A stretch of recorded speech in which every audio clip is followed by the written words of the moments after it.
எல்லாருக்கும் வணக்கம். இன்னைக்கு முத்துமதி சமையல்ல வந்து ஒரு பக்கோடா குழம்பு செய்ய போறோம். கடலை மாவு வச்சு பெரிய வெங்காயத்தை வச்சு பக்கோடா நம்ம வீட்டிலே செஞ்சு குழம்பு செய்ய போறோம். அதை எப்படி செய்யணும்னு பார்க்கலாம். ஒரு பெரிய வெங்காயம் 2 வெங்காயத்தை வந்து நீல வாக்கில் கட் பண்ணி வச்சிருக்கிறேன். இதை வந்து போட்டுடலாம்.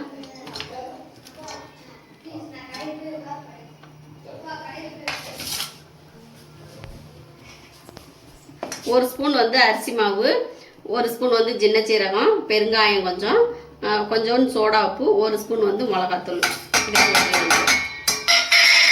ஒரு 3/4 கப்பு வந்து கடலை மாவு எடுத்துருக்கிறேன். இந்த கடலை மாவில் உப்பு இருக்கும், பார்த்து தான் போடணும். கொஞ்சம் மல்லி கருவேப்பிலை நல்லா பெரட்டி விட்டுட்டு கொஞ்சமாக தண்ணி தெளித்து பிசைஞ்சுக்கணும் பக்கோடா போடுற அளவுக்கு. பக்கோடா மாவு பிசைஞ்சு வச்சாச்சு. இந்த அளவுக்கு தான் பிசைஞ்சு வச்சோம்னா எண்ணெய் ஊற்றி வச்சுருக்கேன். எண்ணெயும் காய்ச்சிருச்சு. இது கடலை எண்ணெய்ங்கிறதுனால பொங்கும், அதனால கொஞ்சமாக புளி போட்டிருக்கிறேன். இந்த மாதிரி சின்ன சின்னதாக நம்ம போட்டு எடுத்துக்கலாம் பக்கோடா.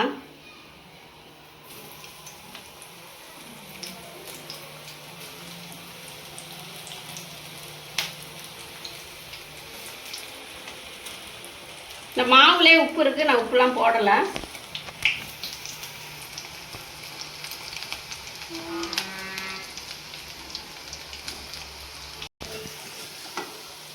வெங்காய பக்கோடா ரெடி ஆயிடுச்சு. இதை எடுத்து வச்சுட்டு குழம்பு தாளிச்சு விட்டுறலாம். இன்னும் கொஞ்சம் போட்டு எடுத்துருவோம். குழம்பு தாளிச்சு விட்டுறலாம். கடாயை காய்ஞ்சிருச்சு, எண்ணெய் ஊற்றிட்டேன்.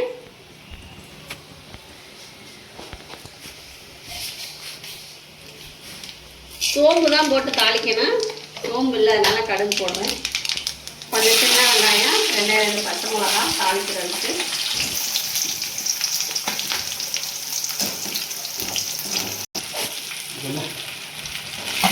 வெங்காயம் வதங்கிடுச்சு. இப்போ தக்காளி போட்டுருக்கேன். தக்காளி வதங்கிறதுக்கு லைட்டாக உப்பு போட்டுக்கலாம். நம்ம 2வது டைம் போட்ட பக்கோடாவும் வெந்துடுச்சு, எடுத்துடலாம்.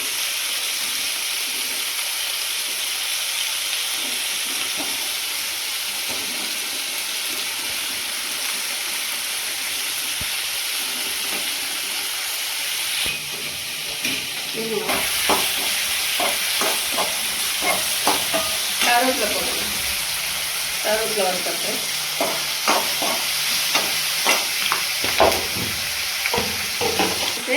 குழம்பு மசாலா தூள் வந்து வீட்டில் அரைச்ச பொடி நான் 2 ஸ்பூன் போடுறேன். இந்த ஸ்பூன் கிட்ட. உங்கள் வீட்டில் எத்தனை பேர் இருக்காங்களோ அத்தனை பேருக்கு தகுந்த மாதிரி நீங்கள் குழம்பு வச்சுக்கலாம்.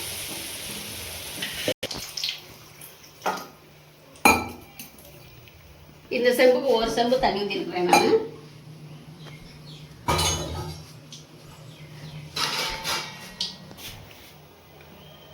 போட்டு மூடி வச்சிடலாம். குழம்பு கொதிக்கிட்டோம்.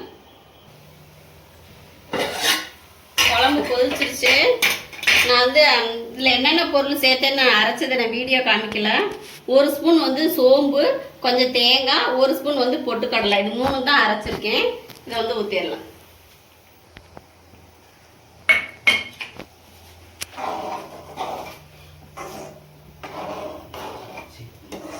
சிக்கன் குழம்பு டேஸ்ட்டில் இருக்கும், நல்லா வாசமாக இருக்கும். கடையில் வாங்கி 4 பட்டு அதுதான் வச்சுருப்பாங்க, எண்ணெய் சக்க வாடை அடிக்கும். நம்ம வீட்டில் அரைச்சி அப்போ உடனே செஞ்சு செய்கிறதுனால நல்லா டேஸ்ட்டாக இருக்கும். குழம்பு கொதிச்சிருச்சு. நம்ம அந்த பொரிச்ச பக்கோடா வந்து போட்டுடலாம்.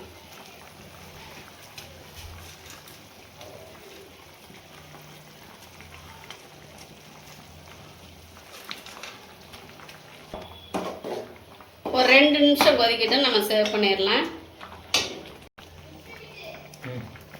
குழம்பு ரெடி ஆயிடுச்சு. மல்லியில போட்டு நம்ம எடுத்து இறக்கிடலாம். சர்வ் பண்ணி காமிக்கிறேன்.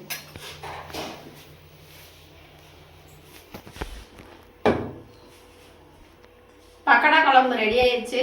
இதே மாதிரி நீங்களும் செஞ்சு சாப்பிடுங்க. வீடியோ பிடிச்சிருந்தா லைக் பண்ணுங்க, ஷேர் பண்ணுங்க, சப்ஸ்கிரைப் பண்ணுங்க, பெல் பட்டன் ஆல் கொடுங்க. தேங்க்யூ.